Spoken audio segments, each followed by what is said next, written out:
Yo, good day sa inyong lahat.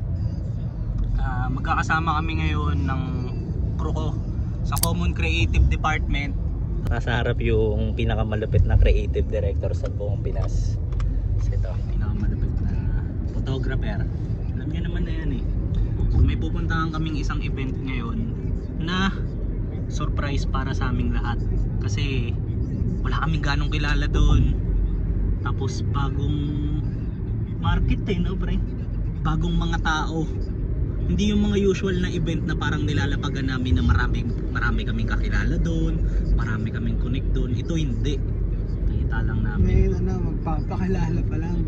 Yan, papakilala pa lang daw. Siyempre, in a good way Parang totropa tayo doon. Kakalat tayo ng good vibes. Yan naman lagi eh. Always, always. Tignan nyo naman yung view namin. Napakaganda naman ang view.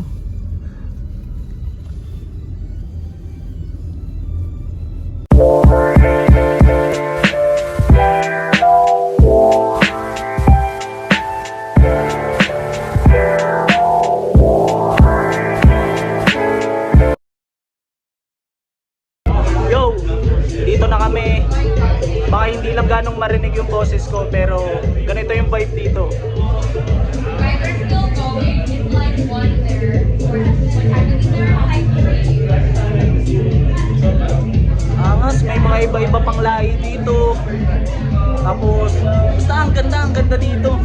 Hindi ko lang kasama yung mga kakro ko ngayon kasi may kanya-kanya na silang ginagawa agad eh. Medyo late na kami dumating. Pero ang ganda dito.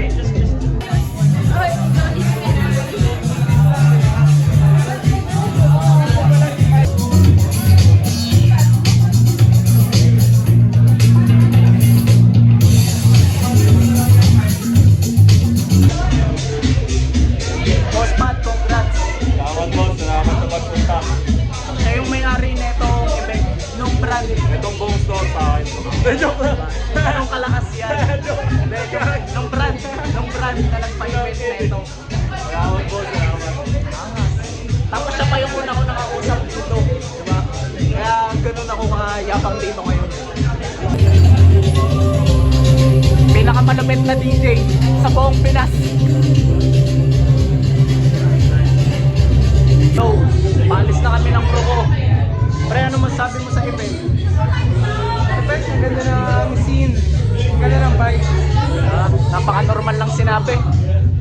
Ikaw, ano masasabi mo?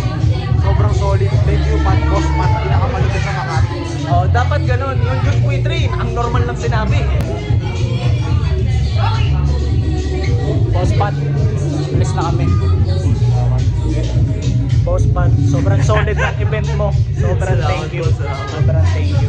Nice to meet you, tsaka angas. Salamat sa pagpunta.